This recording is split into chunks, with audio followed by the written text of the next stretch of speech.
Hello students, कैसे हैं आप सब। आशा करती हूँ आप घर पर स्वस्थ होंगे, अच्छे से पढ़ाई कर रहे होंगे।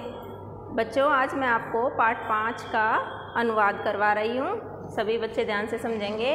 पाठ का नाम है बच्चों हमारा वृक्षः। वृक्षः मतलब पेड़। इसके जो लेखक हैं, कवि हैं, वो है डॉक्टर हर्षदेव माधव। किसने लिखा है बच्चों ये पाठ? डॉक्टर हर्षदेव माधव ने।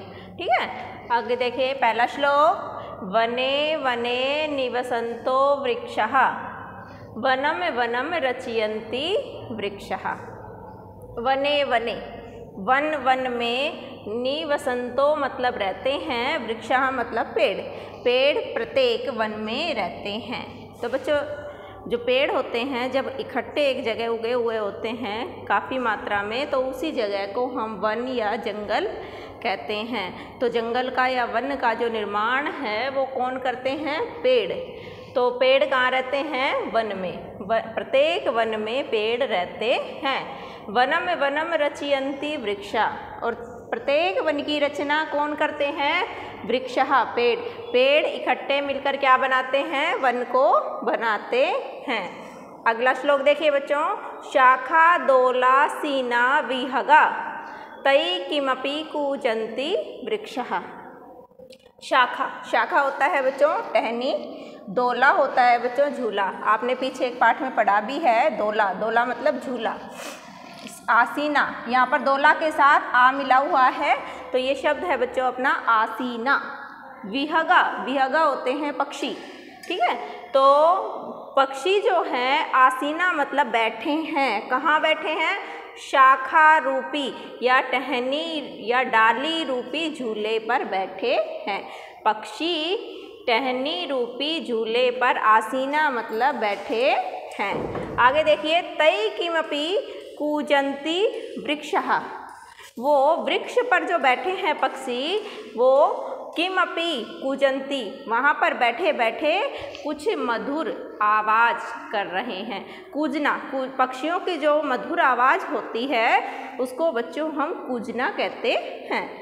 तो फिर से देखिए, पक्षी डाली रूपी झूलों पर बैठे हैं और वृक्षों पर वो बैठे हुए जो पक्षी हैं वो कुछ मधुर आवाज़ें कर रहे हैं। आगे देखिए बच्चों। पिबन्ति पवनम जलम संततम साधु जनः इव सर्वे वृक्षः। इस श्लोक में बच्चों कवि ने क्या किया है? जो पेड़ हैं उनको साधु बताया है। ठीक है, साधु लोग जो होते हैं उनकी उपमा दी है। ठीक है, तो यहाँ कह रहे हैं कि जो पेड़ होते हैं हमारे, वो साधु जनः मतलब लोग, ईव का मतलब होता है तरह, साधु लोगों की तरह, और सर्वे मतलब सभी। सभी पेड़ साधुओं की तरह, ईव का मतलब तरह, सभी पेड़ साधुओं की तरह। समझ आया बच्चों? सभी पेड़ साधुओं की तरह। पिबन्ति मतलब पीते हैं, पवनम मतलब हवा। ठीक है, जलम मतलब पानी, और संततम मतलब लगातार। बेटा, जो साधु लोग जंगलों में निवास करते हैं, ठीक है, वो किस पर अपना जीवन निर्वाह करते हैं?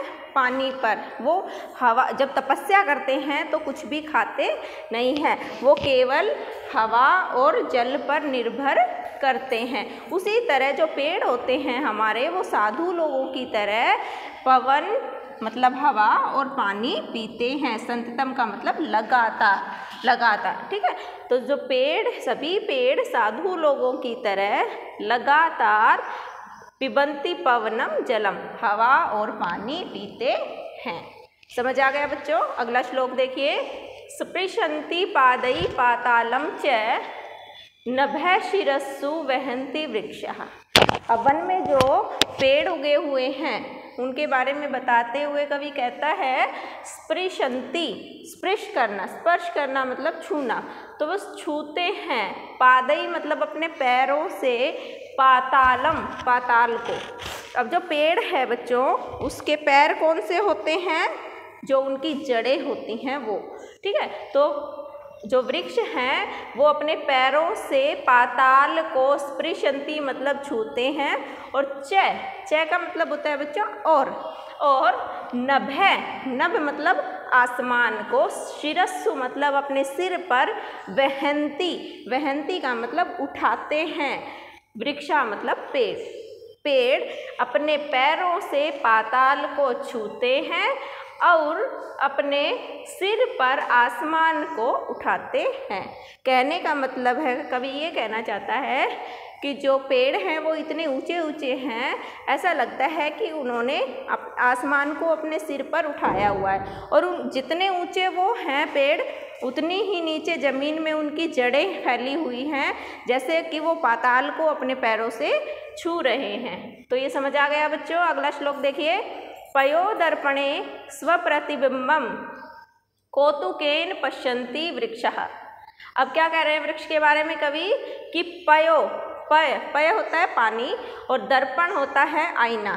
ठीक है, पानी रूपी आईने में, पयोदर्पणे मतलब पानी रूपी आईने में, स्व का मतलब अपनी, प्रतिबिंब होता है परछाई, अपनी परछाई को, पयोदर्पणे मतलब पानी रूपी आईने में अपनी परछाई को कौतुकेन मतलब कौतूहल से या उत्सुकता से, पश्यन्ति मतलब देखते हैं, कौन?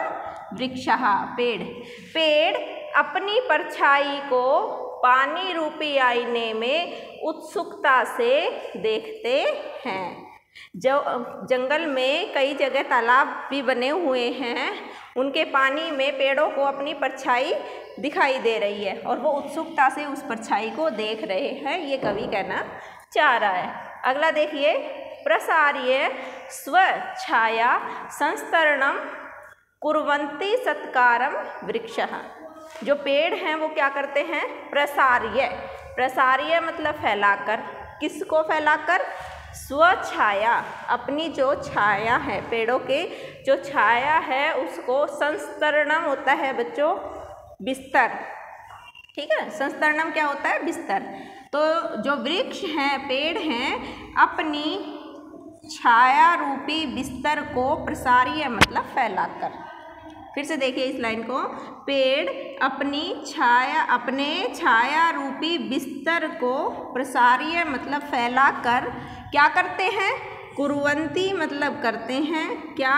सत्कारम, सत्कार, आदर। किसका?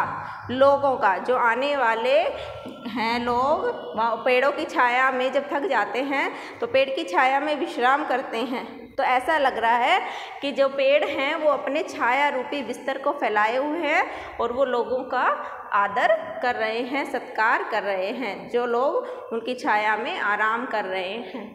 समझ में आया बच्चों? एक बार फिर से देख लिए। पेड़ अपनी, स्व मतलब अपनी छाया रूपी बिस्तर को प्रसार्य मतलब फैलाकर लोगों का सत्कार कर रहे हैं, ऐसे वो वृक्ष प्रतीत हो रहे हैं कवि को। तो ये पाठ यहाँ पर बच्चों अनुवाद खत्म हो गया है। आशा करती हूँ आपको समझ आ गया होगा। नहीं समझ आए तो आप मुझसे पूछ सकते हैं। Thank you.